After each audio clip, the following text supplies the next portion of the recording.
السلام علیکم ورحمۃ اللہ وبرکاتہ۔ قرآن اللہ کی طرف سے اتاری گئی وہ کتاب ہے جس میں دنیا اور آخرت دونوں کی بھلائی ہے۔ قرآن صرف مسلمانوں یا عربوں کے لیے نازل نہیں کیا گیا بلکہ تمام انسانیت کے لیے نازل کیا گیا تھا۔ لیکن افسوس کی بات یہ ہے کہ جس قرآن کو اس امت کی ہدایت کے لیے بھیجا گیا تھا، آج اس امت نے اس قرآن کو صرف کسی کے مرنے پر اسے پڑھ کے بخشنے یا پھر نئی دکان اور نیا مکان لینے پر اس میں قرآن خوانی کرنے تک اس قرآن کو محدود کر دیا۔ کیا آپ لوگ جانتے ہیں کہ دنیا میں سب سے زیادہ پڑھی جانے والی کتاب قرآن ہے؟ لیکن افسوس کی بات یہ ہے کہ دنیا میں سب سے زیادہ نہ سمجھ کر پڑھی جانے والی کتاب بھی قرآن مجید ہے۔ قرآن مجید میں اس امت کے تمام مسائل کا حل ہے، لیکن کب؟ جبکہ ہم قرآن کو اس کے حق دیں۔ آئیے دیکھتے ہیں قرآن مجید کے ہمارے اوپر کیا حق ہے۔ اگر عام طور پر دیکھا جائے تو قرآن مجید کے ہمارے اوپر 5 حق ہیں۔ سب سے پہلا حق، نمبر 1، سب سے پہلا حق قرآن مجید کا یہ ہے کہ قرآن پر ایمان لایا جائے۔ کوئی بھی مسلمان اس وقت تک مسلمان نہیں ہو سکتا جب تک وہ قرآن پر ایمان نہ لائے۔ نمبر 2، دوسری چیز یہ کہ قرآن کی تلاوت کی جائے۔ اللہ تعالیٰ فرماتے ہیں سورہ مزمل میں وَرَتِّلِ الْقُرْآنَ تَرْتِیلًا، اور قرآن کو ٹھہر ٹھہر کر پڑھو۔ تو دوسرا حق قرآن کا یہ ہوا کہ ہم قرآن کی تلاوت کریں۔ تیسرا حق قرآن کا یہ ہے کہ قرآن کو سمجھیں۔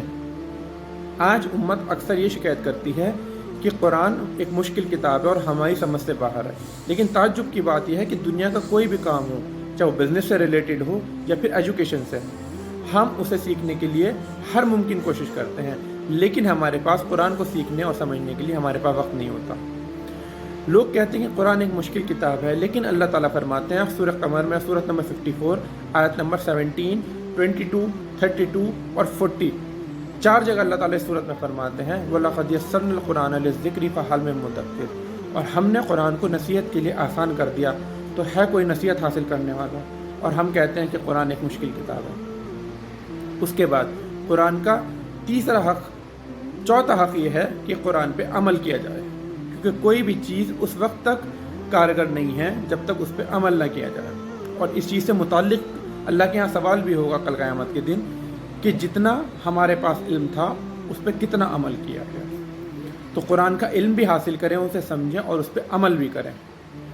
اللہ تعالیٰ فرماتے ہیں قرآن مجید میں وَاعْتَصِمُوا بِحَبْلِ اللَّهِ جَمِيعًا وَلَا تَفَرَّقُوا، اور اللہ کی رسی کو مضبوطی سے پکڑ لو اور فرقوں میں مت بٹو۔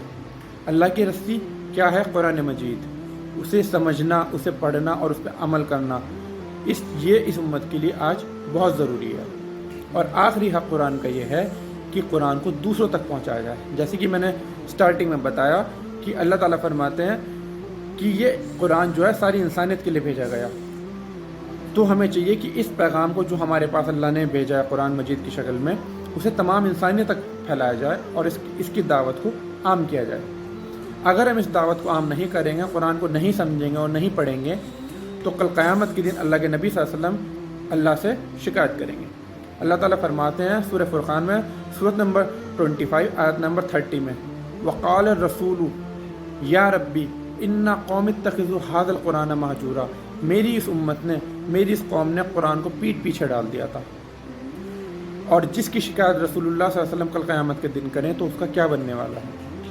تو ہمیں چاہیے کہ ہم قرآن کو اس کے پورے حق دینے کی کوشش کریں، اسے پڑھیں، اس پہ ایمان لائیں، اسے سمجھیں، اس پہ عمل کریں اور تمام انسانیت تک اس قرآن کے پیغام کو پہنچائیں، اور اس کے حق کو، قرآن کے حق کو ہم ادا کرنے کی کوشش کریں۔ جزاک اللہ خیر۔ السلام علیکم ورحمۃ اللہ وبرکاتہ۔